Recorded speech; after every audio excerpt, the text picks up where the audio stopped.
بسم اللہ الرحمن الرحیم۔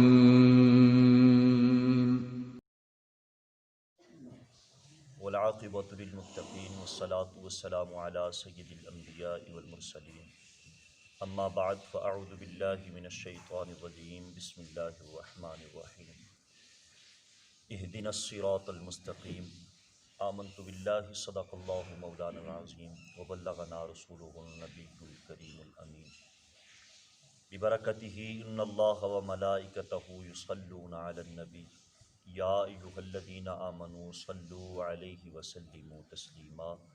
الصلاۃ والسلام علیک یا سیدی یا رسول اللہ، الصلاۃ والسلام علیک یا سیدی یا حبیبی یا محبوب اللہ، الصلاۃ والسلام علیک یا سیدی یا نور اللہ وعلی آلک واصحابک یا حبیبی یا سیدی یا شفیع المذنبین۔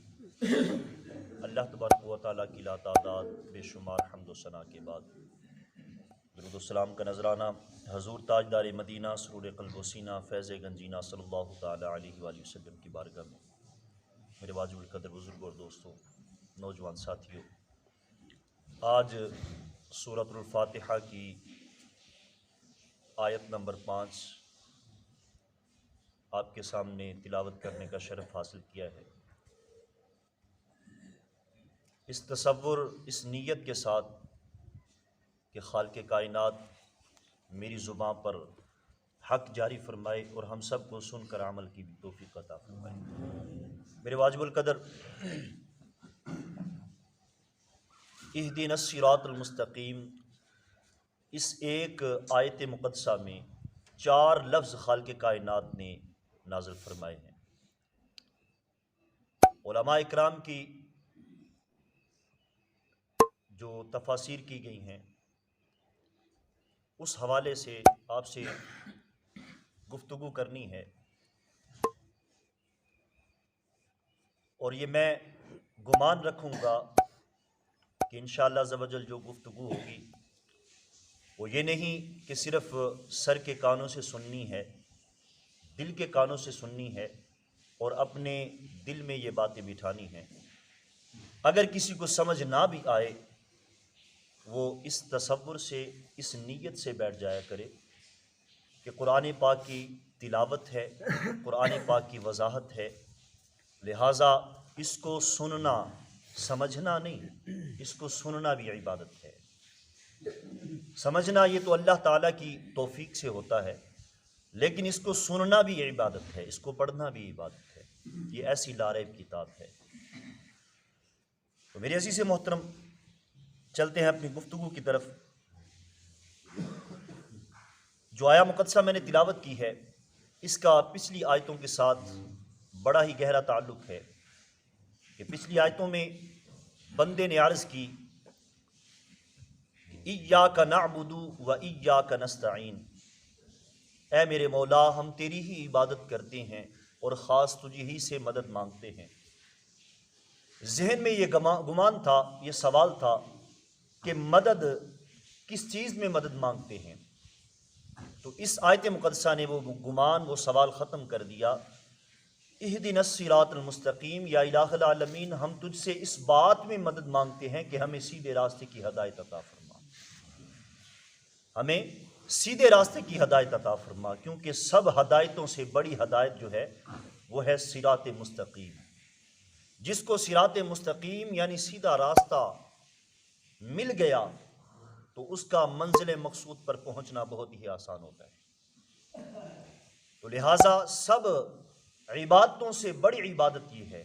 بسا اوقات ایسا ہوتا ہے کہ انسان 5 وقت کی اگر نماز پڑھ لے تو یہ گمان کر بیٹھتا ہے کہ میرے سے بڑا عبادت گزار، میرے سے بڑا عابد کوئی بھی نہیں۔ جس کو تہجد نصیب ہو جائے وہ یہ گمان کر بیٹھتا ہے کہ میرے سے بڑا عابد کوئی نہیں۔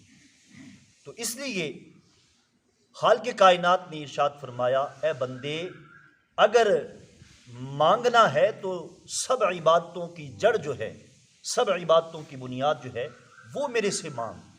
اہدنا الصراط المستقیم، مولا اگر مجھے عبادت کی توفیق عطا فرمائی ہے، اگر مجھے نماز کی توفیق عطا فرمائی ہے، اگر میرے اوپر یہ کرم نوازی ہو گئی کہ میں تیری بارگاہ میں آ کے جھک گیا، تو پھر مولا اس عبادت کو منزل مقصود تک پہنچا دینا۔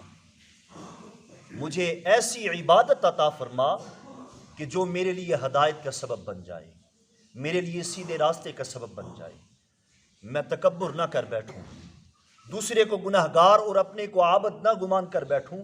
لہٰذا مولا مجھے ایسی عبادت عطا فرما، ایسی توفیق عطا فرما جو صراط مستقیم، جو سیدھے راستے کی طرف مجھے ہدایت عطا فرما دے۔ تو میرے عزیز محترم، یہ گمان ذہن سے نکل گیا کہ جو مانگا ہے وہ صراط مستقیم، اس کا جو منزل ہے، جو اس کی حقیقت ہے، وہ صراط مستقیم یعنی سیدھا راستہ ہے۔ تو خالق کائنات نے اس آیہ مقدسہ میں 4 لفظ بیان فرمائے ہیں، اہدی، نا، الصراط، المستقیم، یہ 4 لفظ ہیں۔ سب سے پہلے بیان فرمایا اہدی، اہدی ہدایت۔ ہدایت میرے واجب القدر 2 طریقے کی ہوتی ہے، ہدایت 2 طرح کی ہوتی ہے۔ ایک ہدایت ہوتی ہے کہ انسان کو راستہ بتا دینا، دوسری ہدایت ہوتی ہے کہ منزل مقصود تک پہنچا دینا۔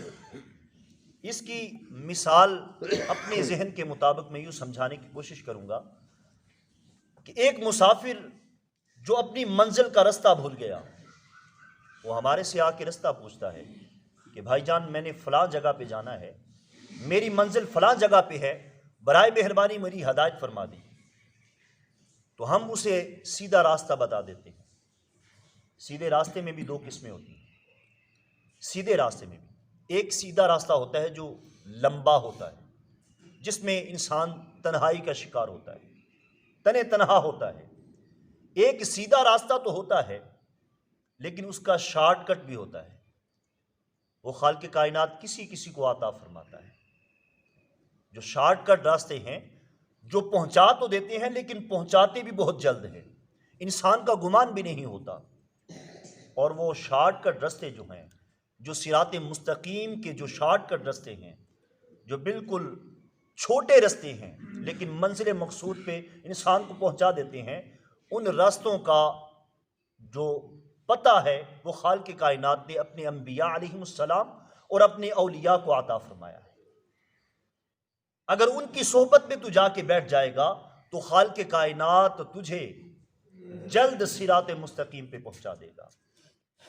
اور جس کی اخیر ہے اللہ تبارک و تعالیٰ کی بنائی ہوئی وہ جنت، جس کا اخیر ہے خالق کائنات کا بروز قیامت دیدار، سب سے بڑی نعمت یہ ہوگی قیامت والے دن۔ میرے آقا علیہ الصلوۃ والسلام نے فرمایا انسان کے لیے سب سے بڑی نعمت، جس کی سب سے زیادہ خواہش اور سب سے زیادہ تمنا انسان رکھتا ہوگا، کل بروز قیامت دیدار الہی ہوگا۔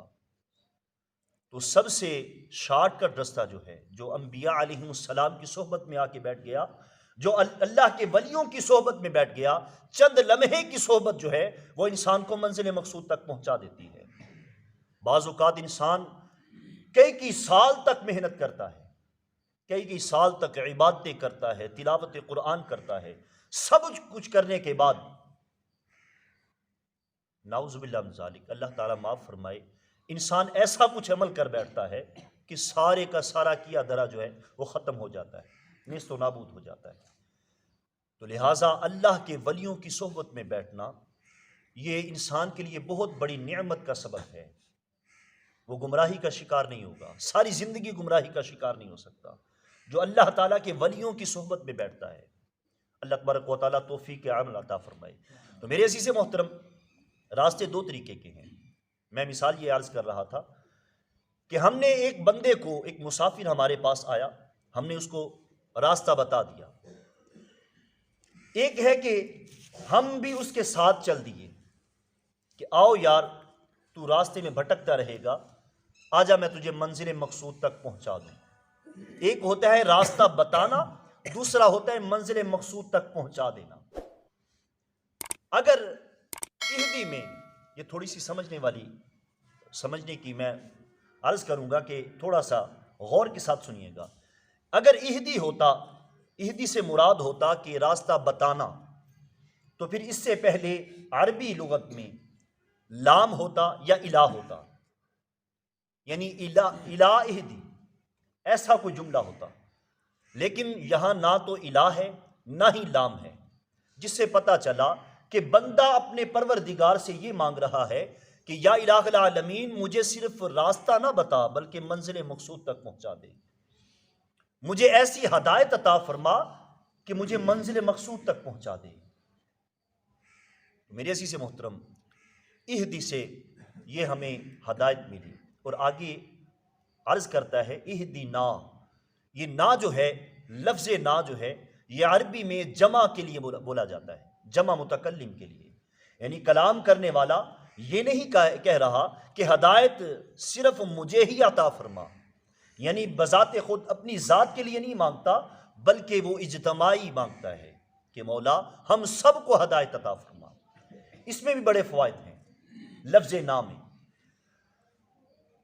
نا سے ایک تو یہ مراد ہوا کہ بندہ اپنی ذات کے لیے نہیں بلکہ اجتماعی دعا، یعنی جس طریقے کے ساتھ اجتماعی عبادت قبول ہے اسی طریقے کے ساتھ اجتماعی دعا جو ہے وہ قبول ہے۔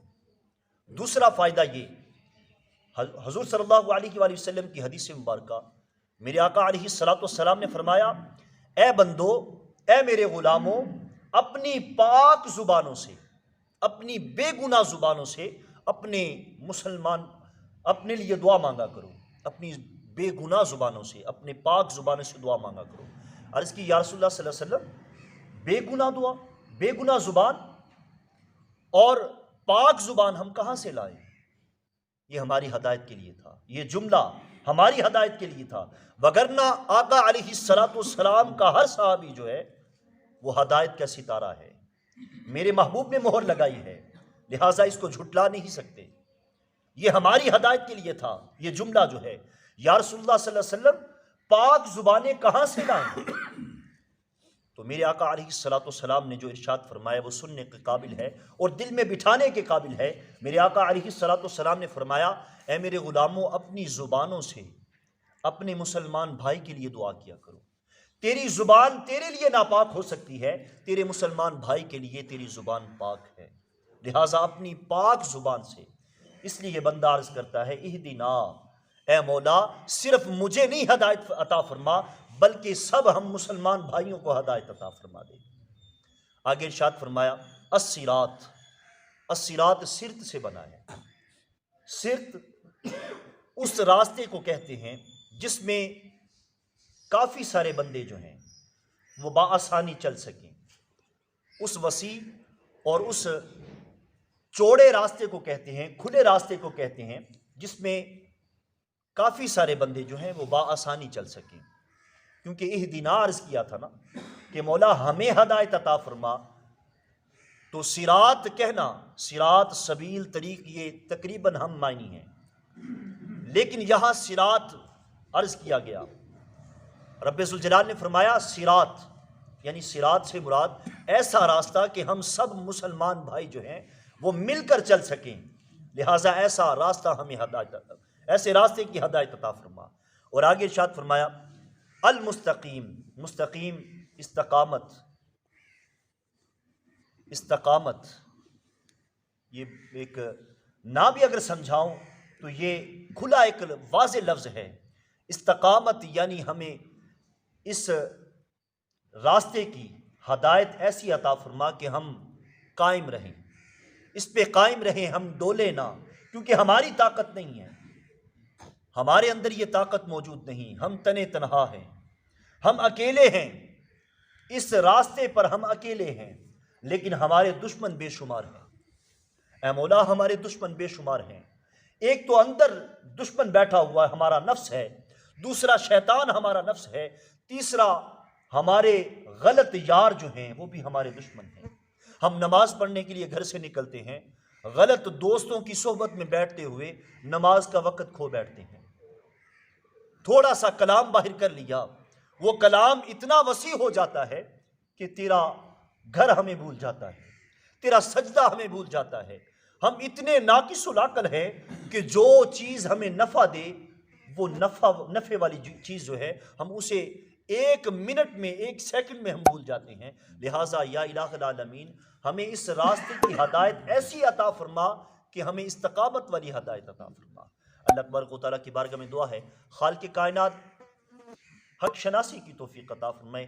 اللہ تبارک و تعالیٰ قرآن پاک کی فہم، قرآن پاک کو سمجھنے کی، سمجھ کر اس پر عمل کرنے کی توفیق عطا فرمائے۔ انشاءاللہ عز و جل بقیہ حصہ جو ہے وہ کل عرض کیا جائے گا کہ صراط مستقیم کہتے کسے ہیں، صراط مستقیم یعنی سیدھا راستہ در حقیقت کیا ہے۔